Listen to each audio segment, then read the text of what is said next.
Estamos cegos, estamos doentes, estamos fanatizados, estamos misturando arquibancada com microfone e depois a gente não vai poder reclamar disso não, das consequências disso, dos reflexos disso. Aí tem que aguentar a bronca. Vídeo de hoje é sobre um assunto que eu considero muito importante e muito difícil de ser abordado por alguém que está desse lado aqui, na posição que eu ocupo, mas eu acho necessário tocar nessa ferida. E eu não tenho a intenção, eu não faço deliberadamente para provocar antipatia de alguém, antipatia da classe, antipatia de colegas, mas assim, eu acho que está na hora da gente pisar no freio. Todos, tá? Todos. Like no vídeo, se inscreva, ative o sininho. Vamos lá, rumo a 200 mil inscritos. Falta bem pouco para a gente chegar nessa marca aqui no canal. Na descrição do vídeo, o link para a live da semana que vem, com a Paola Colari e o mercado de afiliados. Como faturar na casa de 6 dígitos em um ano. A Paola conseguiu e ela vai te passar as estratégias nessa live. É uma aula de graça na semana que vem. Quero participar? Beleza, link na descrição. Segunda coisa, a aposta ganha nesse domingo de odds supremas.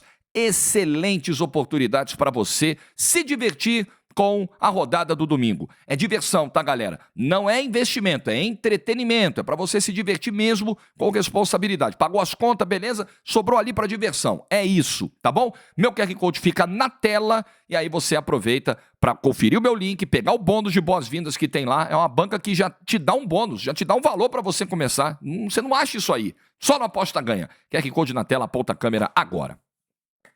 Vocês sabem exatamente do que eu estou falando, do que eu pretendo falar no vídeo de hoje. Não só da marcação do pênalti a favor do Flamengo ontem contra o Criciúma, não só da regra, que é muito importante a gente falar, é evidente, não só dar a minha opinião sobre a jogada, mas eu vou repercutir aqui o que foi a reação do jornalismo esportivo brasileiro, de uma boa parte do jornalismo esportivo brasileiro, a esse pênalti. De como estamos nos comportando. Eu não sou professor de jornalismo, eu não sou ombudsman, não tenho essa pretensão, não me acho mais limpinho que ninguém, mais correto que ninguém, não é essa a parada aqui. Mas eu tô desse lado. E eu me preocupo muito com os rumos que a profissão está tomando. Eu, que tento pautar o meu trabalho pelo equilíbrio, eu torço, tá, gente? Primeira coisa que precisa ser dita aqui, eu torço muito, eu seco muito, mas eu sei o local onde eu posso fazer isso. É a primeira coisa que precisa ficar dita aqui. Todos torcem, todos têm time, todos são apaixonados, todos têm rivais e todos secam também. Só que a gente está misturando as estações, totalmente. Mas eu vou chegar nesse assunto já já. Minha análise do lance. Minha análise do pênalti é o seguinte. Tem uma segunda bola no campo. Isso é verdade. Essa segunda bola cai dentro da área. O Flamengo está indo para o ataque. O jogo não é paralisado. O Barreto chuta essa bola extra em cima da bola que está em disputa. Quando isso acontece, a regra manda marcar falta. Qualquer objeto arremessado na bola do jogo é falta. E essa segunda bola é tratada como um objeto qualquer, porque ela não é uma bola que está na disputa da jogada. Então, é pênalti. A discussão sobre parar ou não o jogo. A regra diz que o jogo deve ser paralisado, no caso da existência de uma segunda bola no campo, se essa segunda bola interferir na jogada, atrapalhar o andamento da jogada. Ora, quantas vezes você já não viu a jogada se desenrolar com uma outra bola em campo até o desfecho e aí depois essa outra bola é retirada? Por quê? Porque o árbitro preferiu não parar o ataque, porque essa bola não interferiu no ataque. Ou essa bola é retirada até mesmo durante a fase de ataque, essa outra bola, sem que o jogo pare. Isso já aconteceu várias vezes. Então não vamos tratar o que aconteceu ontem como algo inédito, né? E nem com um argumento que é furado de que, entrou outra bola no campo, tem que parar o jogo, é sempre assim. Não, não é sempre assim. Muitas vezes eu já vi, narrando, assistindo, outra bola em campo, ou essa bola é retirada e o ataque continua, sem que o jogo seja parado, alguém vai lá dar um bico na bola, ou o árbitro espera, porque a bola não está interferindo. Na minha opinião, essa bola interferiu? Não. Por quê? Porque o Barreto, se você reparar, o movimento de corrida do Barreto para tentar chegar no Cebolinha, ele altera o seu percurso, ele muda a passada para atingir a bola e chutá-la em cima da bola que estava em jogo. Isso para mim é nítido, nítido.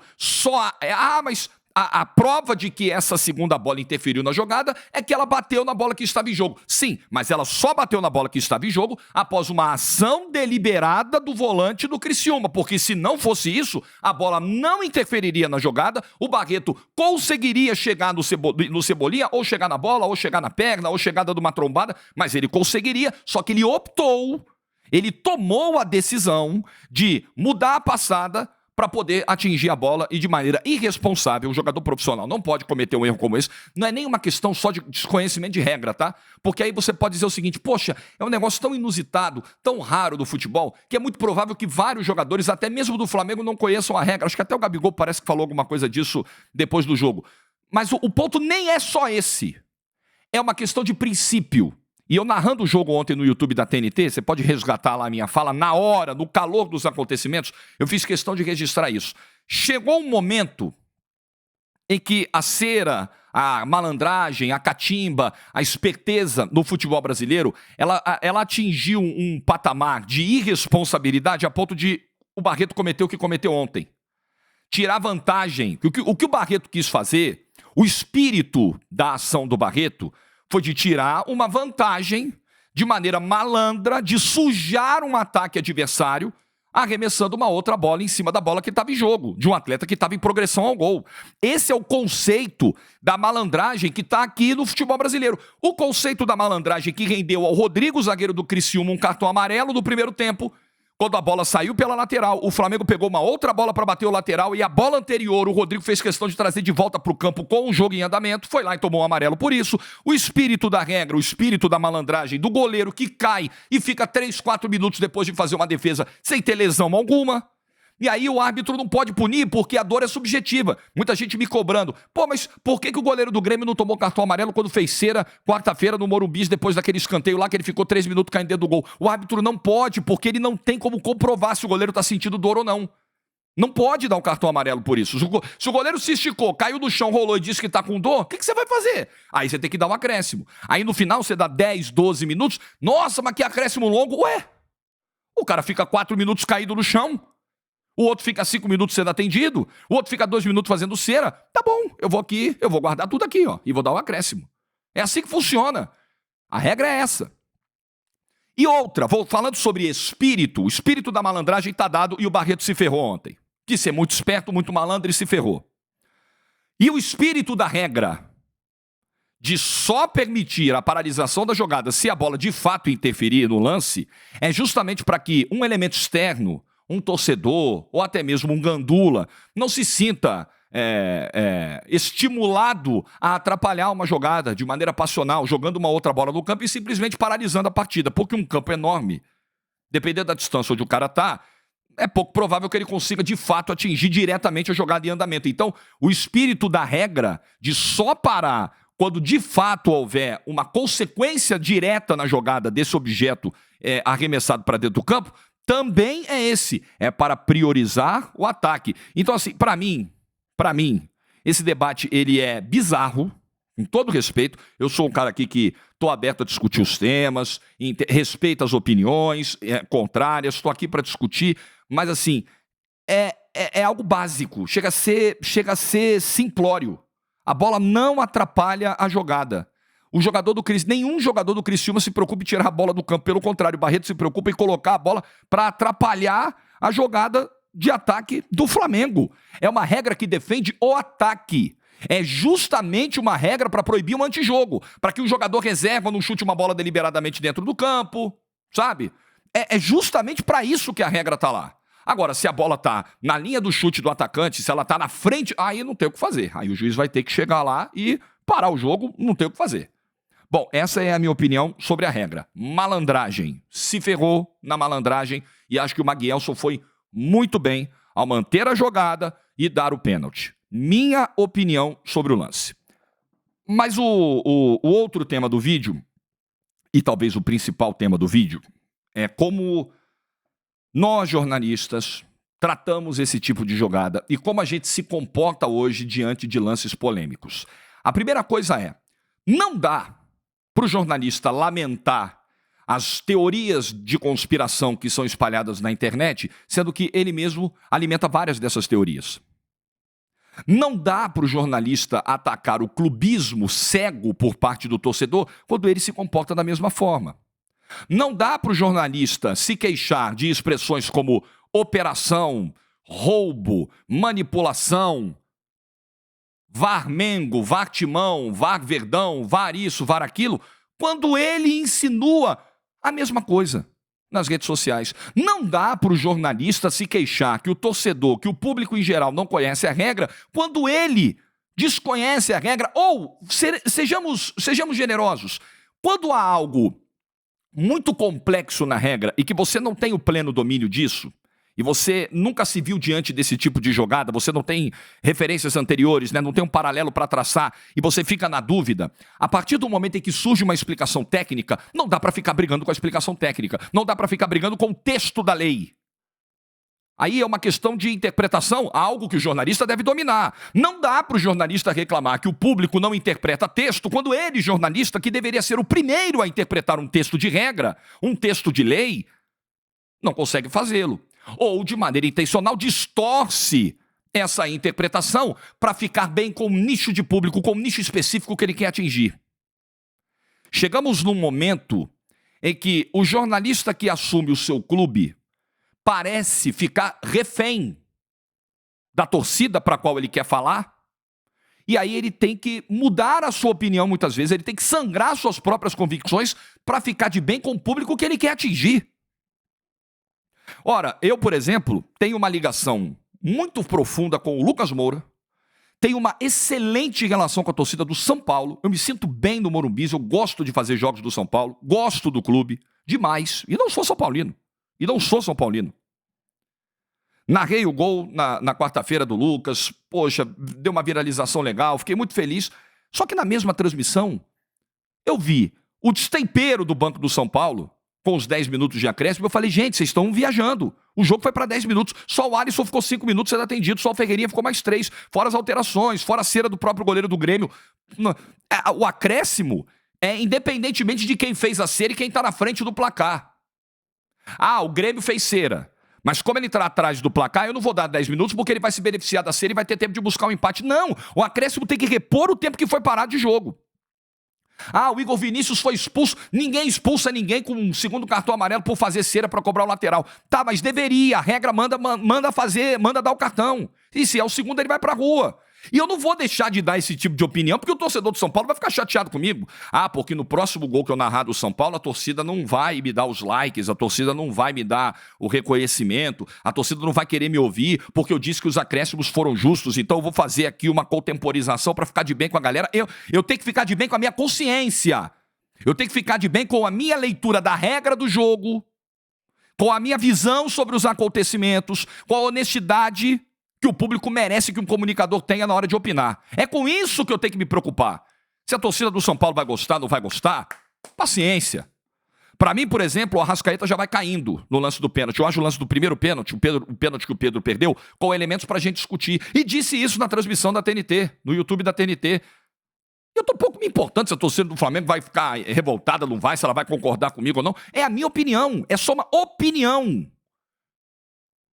Então, o jornalista hoje, alguns, o cara que se assume clubista, né? O jornalista do clube tal, o jornalista torcedor. Porque uma coisa é, vocês sabem os times que eu torço, todo mundo sabe. São assumidos, são ditos aqui, são mostrados em rede social, todo mundo sabe. As minhas histórias de arquibancada já foram contadas muitas vezes, mas eu não me preocupo em ficar falando o que o santista quer ouvir, o que o botafoguense quer ouvir. Eu tô pouco me importando para isso. Então tem uma galera hoje que, caramba, aí faz esse cálculo, né? Na hora de dar opinião. Caramba, eu não posso dizer que o pênalti a favor do meu clube foi mal marcado, porque a torcida vai deixar de me consumir. Você fica refém. Eu tenho que cutucar o rival da minha torcida lá, porque a minha torcida vai gostar. Eu não posso admitir que, pela regra, por mais que eu deteste aquele clube, por mais que eu tenha simpatia pelo clube menor, mas eu preciso criar aqui uma fumaça. E principalmente você fazendo isso no pós-jogo, você está mexendo com a emoção do torcedor que está ali naquele calor do lance. E aí vem aquela enxurrada de interações. E agora, com rede social que agora passou a monetizar as interações, os comentários, a quantidade de alcance do post, aí é que a galera tá brincando com o sentimento de torcedor mesmo. Posta um negocinho ali, bota lenha na fogueira no pós-jogo. Pós-jogo, o cara xinga a mãe, como eu já disse aqui. Pós-jogo é onde a coisa ruim age na mente e no coração das pessoas. Porque o cara tá num pico de emoção, de adrenalina e às vezes de estresse tão grande, que o cara perde total ali a noção, valores, xinga a mãe, xinga a filha, faz o diabo no pós-jogo.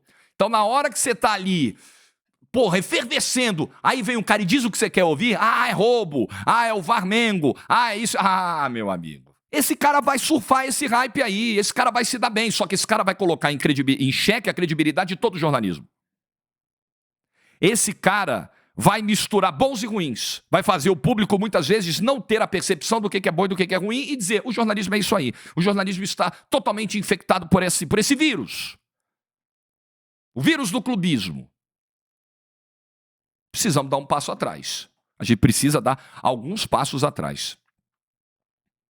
Hoje, esse episódio de ontem, eu acho que ele foi didático para muito torcedor. É preciso separar, é preciso organizar as coisas, tá? Você quer consumir o cara que assume a torcida pelo seu time, que ele só vai ser o torcedor de microfone? Beleza, você pode consumir. E eu não sou contra. A narração torcedora, eu gosto muito. Muito do meu... Eu nunca falei isso nem em entrevista. Muito do meu conceito de narração eu peguei de narradores italianos. Tinha uma época que o campeonato italiano tinha uma detentora de direitos que fazia a narração padrão para a média, né, para todo mundo, e ela disponibilizava para as 6 maiores torcidas uma narração torcedora. Então, você tinha lá o canal de áudio separado, que você podia ouvir a narração do narrador torcedor da Inter, do Milan, da Juventus, da Lazio, da Roma e do Napoli. Tinham 6 narradores. O da Lazio era o Guido De Angelis, um narradoraço. E aí, essas narrações viralizavam muito, porque o cara berrava. O italiano tem essa coisa do grito escandaloso, forte, que grita ali o nome do jogador, e aquela coisa, e que dá apelidos carinhosos aos jogadores, rótulos e tal. E aquela narração triste no gol do adversário. E isso, os cortes disso no YouTube explodiam. E aí eu comecei a conhecer esse tipo de narração e achei um barato, achei o máximo. Falei, pô, muito da hora. Eu posso usar um pouco desse conceito na minha narração, de uma coisa mais apaixonada, de frases que transmitam ali, traduzam a emoção daquele momento, como eu fiz ontem um pouco do Gabigol, entender o contexto. Pô, é um cara que tá para ir embora do clube, uma relação que foi muito bonita, mas que está no processo de desgaste. Então, poxa, aconteça o que acontecer, o lugar dele de ídolo na história está preservado, e aí você vai construindo em cima disso, e ok. Agora, isso não vai me fazer, ao longo de 90 minutos, deixar de entender se houve um pênalti, se houve um impedimento. Aí é um outro estágio. Mas voltando, se você quer consumir o cara que é assumido, o torcedor do seu clube, faça. Tudo bem. Mas não espere dele uma opinião. A questão não é imparcial. Assim, uma opinião equilibrada. Muitas vezes esse cara, alguns até vão conseguir, mas alguns desses caras não vão conseguir te entregar uma visão equilibrada do que aconteceu. Muitos desses caras, pelo espírito da manutenção do personagem torcedor, com medo de perder o público, esses caras não vão dizer, pô, esse pênalti aí foi mal marcado a favor da gente. Ou esse pênalti aí pro adversário, esse pênalti aí pro meu rival, pô, realmente aconteceu, a regra tá dizendo e acabou. Não. Eles vão dizer que o VAR está ali para ferrar o seu time, que o VAR só ajuda um time, que o seu time é o perseguido, que o árbitro só dá acréscimo de 10 minutos contra o outro não dá. E assim vai. Agora eu quero falar com o torcedor também. Porque é ofertado ao torcedor, ao público, o que o público deseja consumir. As empresas de comunicação, as empresas de moda, as empresas de diferentes áreas, do ramo alimentício, elas pesquisam o gosto do consumidor antes de lançar um produto no mercado. Elas precisam saber se tem demanda, qual é a demanda, o que o consumidor quer. E tem muito consumidor de análise esportiva que quer a análise parcial, que quer que o comentarista, que o influenciador, que o narrador apenas repita o que ele está pensando. e que não admite uma opinião contrária. E se você tem uma opinião contrária, você é vagabundo, você tá no bolso do presidente tal, da presidente tal, você é puxa-saco do clube tal, você é baba-ovo do clube tal, coloca todo mundo numa mesma régua. E não admite uma opinião contrária. É a validação do meu pensamento. É o conceito das bolhas. E foi assim, por exemplo, que a situação política ficou do jeito que ficou, extremamente polarizada, porque o cara não para seguir o perfil de esquerda e o perfil de direita, ouvir os dois, mesmo que ele tenha inclinação para um dos dois, e formar opinião. Ele só quer ouvir o ponto dele. Todo mundo que está do outro lado é canalha. Todo mundo que tem uma visão diferente da dele sobre os fatos, sobre o futuro, sobre o presente, é pilantra. E não merece apenas deixar de ser consumido, merece ser exterminado. Merece ser execrado. Merece perder os seus espaços. Merece ser censurado, merece ser achincalhado. É assim que funciona ou não é? Então tá tudo errado. Tá tudo errado. Desaprendemos a discordar. Desaprendemos a conviver com pontos de vista diferentes dos nossos. E desaprendemos a ter coragem. O ponto aí não é só uma questão mercadológica, muitas vezes é de coragem. Desaprendemos a ter coragem. Não é de ir contra as massas apenas. Desaprendemos a ter coragem de sermos nós mesmos. Nós desaprendemos a... Caramba, eu penso isso, eu vou com isso aqui até o final. Peraí, é como eu estou vendo. Eu serei honesto com a minha opinião e com o meu público. Peraí, não importa. Ah, mas você é um influenciador palmeirense, você é um influenciador atleticano. Como é que você vai dizer que um pênalti no último minuto que virou o jogo para o Flamengo foi bem marcado? Você tem que dizer. Se você tem o mínimo de respeito pelo teu público, você precisa dizer. Agora, se você quer ser um animador de torcida, se você quer ser o cara que fica só balançando o pompom, né, cheerleader, aí tudo bem. Mas aguente as consequências disso, porque você vai ficar refém disso até o final. Você vai ficar refém de dizer o que o cara quer ouvir até o final. Então você não vai ser um analista, você não vai ser um influenciador, você vai ser um porta-voz. Eu não quero me propor ser porta-voz, eu quero ser porta-voz de mim mesmo, do meu pensamento, das minhas ideias. E o público concorda com elas ou não, gosta da minha argumentação ou não. Às vezes muda o pensamento quando tem aqui um ponto de vista trazido por mim. Às vezes eu mudo meu pensamento diante de um comentário, de uma réplica do público. Esse é o jogo que eu quero jogar. No campo das ideias, no campo da honestidade, no campo da leitura da regra. Esse é o jogo. O jogo de animar a arquibancada. Ah, Jorge, ontem eu recebi o comentário. Todo jornalista é clubista. Sim, não se engane.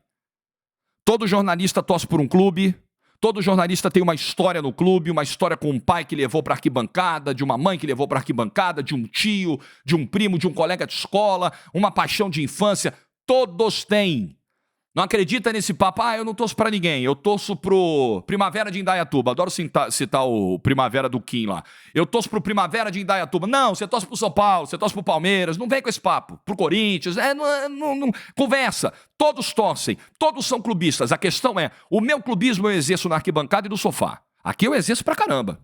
Aqui é tapa do sofá, aqui é berro, é grito, na arquibancada também. Aí eu exerço. Como eu falei no início do vídeo, eu torço muito e eu seco muito. Não vou vender pra você imagem de limpinho não, porque eu não sou.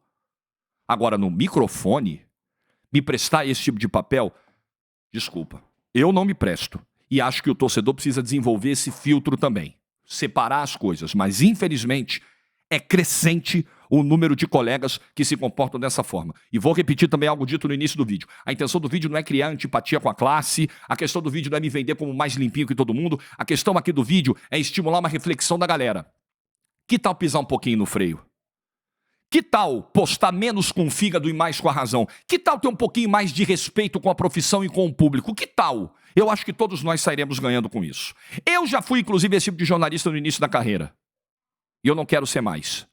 E eu já entendi que não é esse o profissional que eu quero ser e não é esse o legado que eu quero deixar da minha trajetória na experiência esportiva, que já tem 20 anos. E espero que tenha muitos mais.